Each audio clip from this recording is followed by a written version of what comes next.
बिस्मिल्लाहिर्रहमानिर्रहीम। अस्सलाम वालेकुम डियर फ्रेंड्स। आज इस वीडियो में फीमेल रिप्रोडक्टिव सिस्टम से रिलेटेड बात होगी, यानी फीमेल से रिलेटेड बात होगी। इसमें जो मेजर टॉपिक है हमारा डिस्कशन का हिर्सुटिज्म एंड इट्स ट्रीटमेंट। इसमें बेसिकली क्या होता है, हिर्सुटिज्म में increase hair growth in the female. Female के अंदर हेयर ग्रोथ ज़्यादा हो जाती है और वो ब्लैक और कोर्स हेयर बनना शुरू हो जाते हैं। एक तो ब्लैक ज़्यादा हो जाते हैं, कोर्स ज़्यादा बड़े नज़र आते हैं। और ये खास तौर पे पाए कहाँ जाते हैं, ये फेस के ऊपर हो सकते हैं, यानी मुंह के सामने फेस के ऊपर। इसके बाद चेस्ट के ऊपर हो सकते हैं और तीसरे नंबर पे बैक साइड पे भी हो सकते हैं। और बड़े जैसे मेल पैटर्न डिस्ट्रीब्यूशन बालों की बढ़ना शुरू हो जाती है। इसकी मेजर वजह जो है वो एंड्रोजन है। इन फीमेल के अंदर जो एंड्रोजन पाया जाता है टेस्टोस्टेरॉन, उसकी इंक्रीज हाइपर एंड्रोजनिज्म हो जाता है, जिसकी वजह से हिर्सुटिज्म के जो चांसेस हैं वो बढ़ जाते हैं। और इसकी ट्रीटमेंट के बारे में यहाँ पे बताया जाएगा। और please subscribe my channel for more update and share videos with the different groups. और आई एम डॉक्टर अब्दुल मालिक, PhD pharmacology, assistant professor, college of pharmacy, university of Sargodha. इसमें अब सबसे पहले हम बात करेंगे कि बेसिक जो है की मैसेज क्या है, की पॉइंट्स क्या है। हिर्सुटिज्म के बारे में मैंने जैसे आपको पहले बताया कि बहुत ही कॉमन डिजीज़ है और ये ख़ास तौर पे बेनाइन है, इतना ज़्यादा ख़तरनाक नहीं है, लेकिन स्वेयर जो साइकोलॉजिकल इम्पैक्ट है वो वेरी स्वेयर है, क्योंकि लोगों को अंदरूनी तौर पे साइकोलॉजिकली वो अपने आप को अच्छा नहीं समझते और दूसरे लोग उनको समझने अच्छा नहीं समझते। तो ये एक मेन इसका प्रॉब्लम है। दूसरे नंबर पे इसकी इन्वेस्टिगेशन कोई इतना ज़्यादा डिफ़िकल्ट नहीं है, बहुत आसानी से इसका पता चल जाता है कि मुंह पे हेयर जो है वो ब्लैक होना शुरू हो रहे हैं, चेस्ट के ऊपर भी ब्लैक होना शुरू हो रहे हैं, मेल पैटर्न लाइक जो हेयर ग्रोथ है वो शुरू हो चुकी है। ये इन्वेस्टिगेशन की जा सकती है।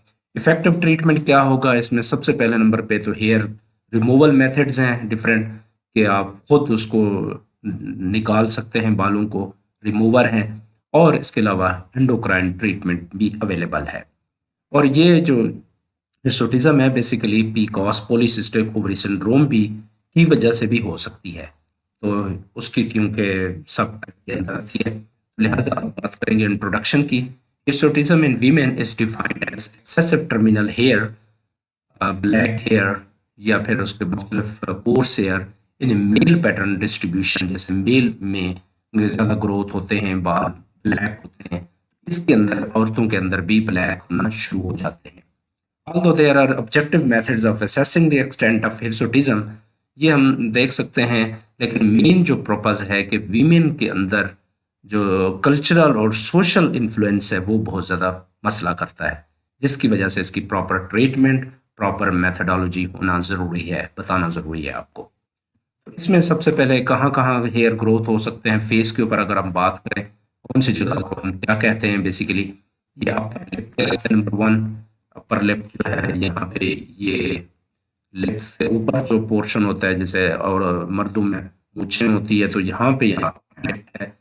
इधर यहाँ पे नंबर 2 पे साइड बर्न है, यहाँ पे बाल बढ़ना शुरू हो जाते हैं। नंबर 3 चिन के ऊपर बाल बढ़ना शुरू हो जाते हैं, ब्लैक ज़ाहिर होते हैं औरतों के अंदर। और नंबर 4 पे चीक्स के ऊपर भी ज़्यादा बढ़ना शुरू हो जाते हैं। नंबर 5 नेक के ऊपर भी बाल बढ़ना ज़्यादा शुरू हो जाते हैं। तो अब बात करते हैं कि क्या इसका मेजर रीज़न क्या है। मुख्तसर और जामे यहाँ पे मैकेनिज्म बताया गया है, अगर आप इसको समझना चाहते हैं तो मज़ीद में आपको बताऊंगा, लेकिन यहाँ पे शॉर्टकट आपको बता रहा हूँ ताकि एंड्रोजन प्रोडक्शन, ट्रांसपोर्ट और मेटाबॉलिज्म इन फीमेल के अंदर क्या होता है, क्योंकि testosterone is also produced in women through and adrenal gland. Adrenal cortex से रिलीज होता है टेस्टोस्टेरॉन, और यहाँ से जो है पाथवे ऑफ टेस्टोस्टेरॉन एक्शन क्या है, गोनेडोट्रोपिक रिलीजिंग हार्मोन जो है ल्यूटिनाइजिंग हार्मोन टेस्टोस्टेरॉन को स्टिमुलेट करता है। और यहाँ पे 5 alpha reductase 5 to 10% DHT androgen receptor के साथ बाइंड करते हैं, डायरेक्ट मसल के साथ बाइंड कर सकता है। और इसके अलावा एस्ट्राडायोल एस्ट्रोजन रिसेप्टर के साथ एरोमाटेज की मदद से आगे अटैच हो सकता है। तो ये मुख्तलिफ मैकेनिज़म्स हैं जो आगे हम यूज़ करेंगे। और इसके बाद मज़ीद hepatic oxidation and conjugation, renal excretion inactive form में ये यूरिन में से निकल सकता है।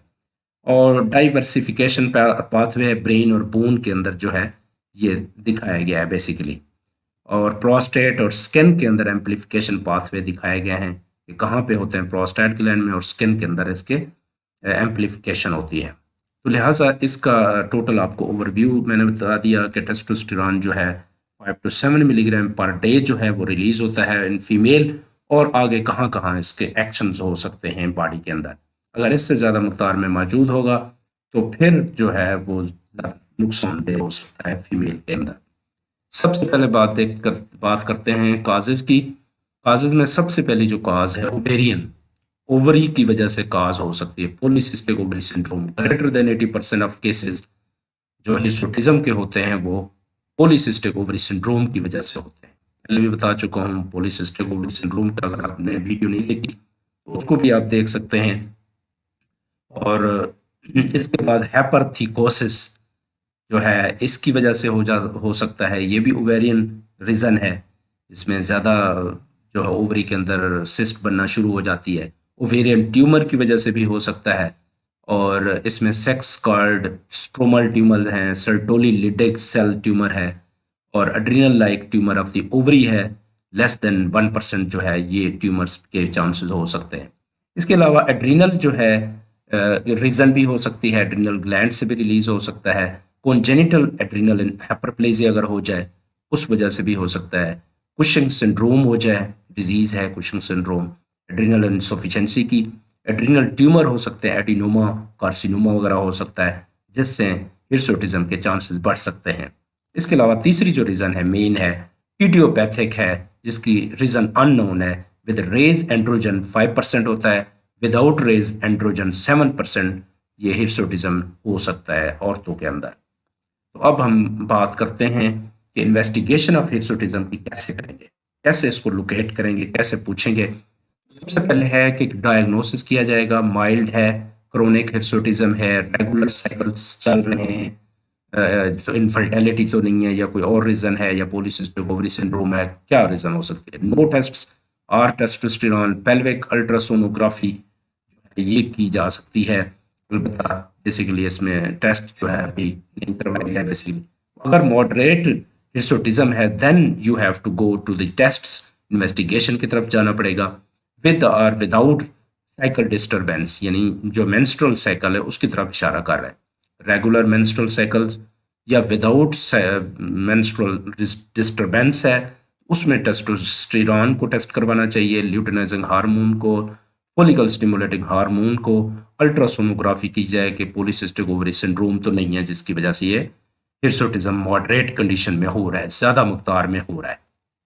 इसके अलावा एक स्वेयर कंडीशन होती है जिसमें आवाज़ भी बदलना शुरू हो जाती है, और उसके साथ साथ बाल जो मुंह पे, चेस्ट पे और बैक साइड पे बहुत ज़्यादा ग्रो होना शुरू हो जाते हैं। शॉर्ट हिस्ट्री है, टेस्टोस्टेरोन जो है ग्रेटर देन 5 नैनोमोल पर लीटर के हिसाब से अगर देखा गया है, उसके ब्लड सैंपल से देखा गया है, तो DHEAS 17OHP, ये मैंने नीचे लिखे हुए हैं, डी हेड्रो एपीएंड्रोस्टेरोन सल्फेट 7OHP 17 हाइड्रोक्सीप्रोजेस्टेरोन, और डेक्सामेथासोन सुप्रेशन टेस्ट अगर इनको किया जाए 24 hour, urine free cortisol, ovarian and adrenal imaging अगर किया जाए, फास्टिंग ब्लड ग्लूकोज या इंसुलिन लेवल चेक की जाए, तो ये इन्वेस्टिगेशन होगी। क्योंकि ओबेसिटी और या पॉलीसिस्टिक ओवरी सिंड्रोम जो है वो भी ये काज कर सकते हैं हिर्सुटिज्म। या कुछ ड्रग्स हैं यहाँ पे मैंने आगे बताना है, उसके बारे में बताऊंगा, लेकिन मेजर जो है इन्वेस्टिगेशन ये है। इसके बाद मैनेजिंग ऑफ हिर्सुटिज्म को कैसे किया जाए। सबसे पहले हेयर रिमूवल है, कि पहले जो उग चुके हैं बाल हो चुके हैं उसको तो किसी तरीके से रिमूव करना चाहिए टाइमली। डीपाइलेटरी डीपाइलेटरी क्रीम्स होती हैं basically, hair removing creams, for example Veet है या अदर क्रीम्स हैं, उसको डीपाइलेटरी क्रीम्स कहा जाता है। फिर शेमिंग से भी उसको किया जा सकता है। इलेक्ट्रोलिसिस मशीन, इलेक्ट्रोलिसिस मशीन होती है जिससे ये हेयर को रिमूव किया जाता है फेस के ऊपर मुख्तलिफ जगहों से।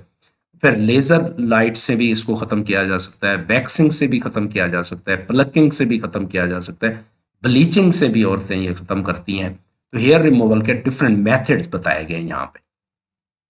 फिर एक और जो यहाँ पे ड्रग है हमारे पास, topical inhibition of hair growth, eflornithine जो है, एफएल ऑर्निथीन, ये भी इस्तेमाल होती है। ये भी मुख्तलिफ क्रीम्स में अवेलेबल है और फेस के ऊपर या जहाँ इसको ज़रूरत होती है वहाँ पे लगाया जा सकता है। तीसरे नंबर पे हमारे पास है सुप्रेशन ऑफ एंड्रोजन सिक्रीशन और एक्शन, खासतौर पे जो टेस्टोस्टेरोन ज़्यादा बढ़ गया है या पॉलीसिस्टिक ओवरी सिंड्रोम है या फिर मेटाबॉलिक सिंड्रोम की वजह से ज़्यादा हो रहा है, तो फिर oral contraceptives are given. Oral contraceptive जो है बहुत कॉमन है, यानी बर्थ कंट्रोल पिल्स जो है वो दी जाती हैं उसको रोकने के लिए, हिर्सुटिज्म के लिए। नंबर 1 इसमें बात करेंगे एंटी एंड्रोजन है, स्पैरोटिरोन, सिप्रोटिरोन एसीटेट है, इंक्लूडिंग सिप्रेंडियोल के नाम से अवेलेबल है। स्पाइरोनोलैक्टोन भी दिया जा सकता है, फ्लूटामाइड भी दिया जा सकता है। ये एंटी एंड्रोजन्स हैं ये सारे, सिप्रोटिरोन एसीटेट, स्पाइरोनोलैक्टोन और फ्लूटामाइड। और एक और है इसके अलावा, ये भी 5 हाइड्रोक्सी रिडक्टेज इनहिबिटर है, फिनासिटिराइड। ये भी हेयर ग्रोथ को भी रोकता है, हमने मैकेनिज्म भी देखा है। 5 अल्फा रिडक्टेज इनहिबिटर है और ये भी हम इस्तेमाल कर सकते हैं for the purpose of hirsutism. इसके बाद कुछ हर्ब्स हैं जो यूज़ की जा सकती हैं और इसका देखा गया है कि एंटी एंड्रोजेनिक एक्टिविटी रखते हैं। सापामीटो है, सुरेनिया रिपेंस has anti-androgenic effects, meaning it lowers level of male hormones in the body. In female, chaste tree, Vetex, Agnus castus जो है, standardized extract also has anti-androgenic effect. Black cohosh, Actea racemosa is another herb with anti-androgenic effect.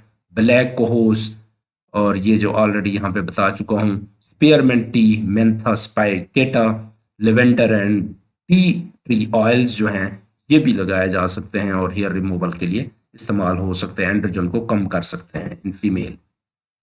ये मुख्तलिफ trade names हैं जो available हैं। For example एपिला जो है वो इन वेलोर स्पेसिफिकेशन कंपनी है और टॉपिकल यूज है इसका FL ornithine hydrochloride 13.9% weight by weight ये मौजूद है for the reduction of growth of unwanted facial here in the women.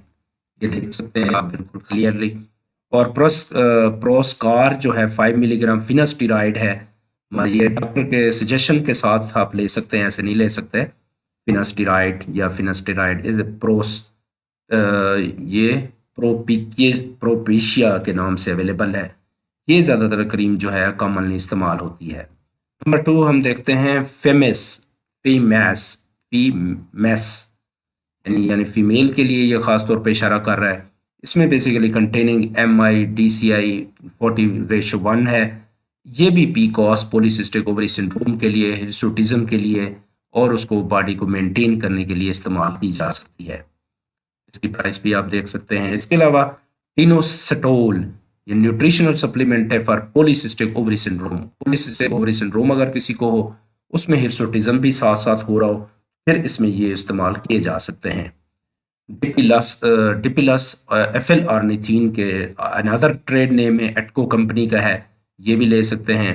13.9% FL ornithine hydrochloride है। इसके अलावा हिर्सुटिज्म के होम्योपैथिक मेडिसिन है, 53 नंबर इसका है, ये भी इस्तेमाल करते हैं डिफरेंट ड्रॉप्स। तो मैंने इस्तेमाल तो नहीं किया, लेकिन वैसे क्योंकि ज़्यादातर इसमें देखा गया है विकिपीडिया में या अदर बुक्स में इसको देखा गया कि काफ़ी इस्तेमाल हो रहा है। इसके अलावा पी कोस्टिल एक है कि पॉलीसिस्टिक ओवरी सिंड्रोम को ख़त्म करने के लिए इस्तेमाल की जा सकती है। ये भी हर्बल सप्लीमेंट्स हैं तो इनको भी यूज़ किया जा सकता है। तो these are the major important information about the hirsutism. What is hirsutism, उसकी काजेज क्या हैं, रीजंस क्या हैं, रिस्क फैक्टर्स क्या हैं और उनको कैसे हम रोक सकते हैं, what are the major treatment available, तो उसके बारे में आपको बताया है। If you have any question you can write in the comment section. Thank you very much for your attention. Please subscribe my channel for more update.